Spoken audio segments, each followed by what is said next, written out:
Rengo afitiye Chris impano. N'urunana. Yes true. Mwiriwe Leya. Wiriwe sheri amakuru ko wanyanze we. Ntimunyumvira abantu bobo.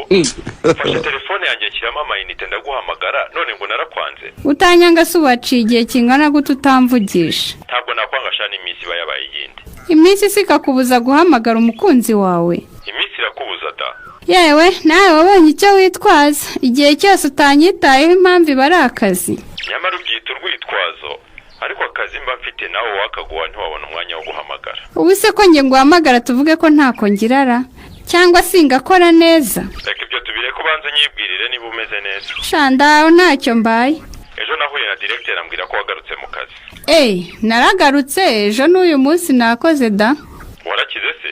Dasa n'uworohewe ariko nyine ntabwo ndakira neza. Haracyarimo akantu niba ari uburwayi niba ari umunaniro simbizi. Cyangwa ntabwo wivuje neza. Ko nagiye kwa muganga bakansuzuma bakamfata n'ibizamini se. Naringize ngo wivuje magendo kandi narayikubujije. Naba ngira isoni ibintu wambujije ukabisubiramo ukabitsindagira koko urumva nari gutinyuka nkabikora. Ubwo se byagenze bite kuki utakize? Yewe nanjye simbizi pe n'ubu nuko ari akazi k'abandi naho ubundi iyo nza kuba nkiri mu biruhuko mba nibereye mu buriri. Washatse se kuza kunyuraho nimugoroba urangije akazi tukongera tukareba ibindi bizamini. Nabyanga se wabona mvuwe nawe nahita nkira burya ngo n'uvura agira uruhare mu gutuma umurwayi akira vuba cyangwa atinda. Hari n'igihe umuntu arwara indwara mu gihe itarakira neza hakazira mindi ugasanga ufashe ya miti baguhaye bavura iya mbere ariko kuko iya kabiri itamenyekanye ngo nayo ivurwe umurwayi agakomeza kuremba kandi azi ko yanyoye imiti. Wivunika usobanura rwose niyo naba ntarwaye nagucaho tukaramukanya.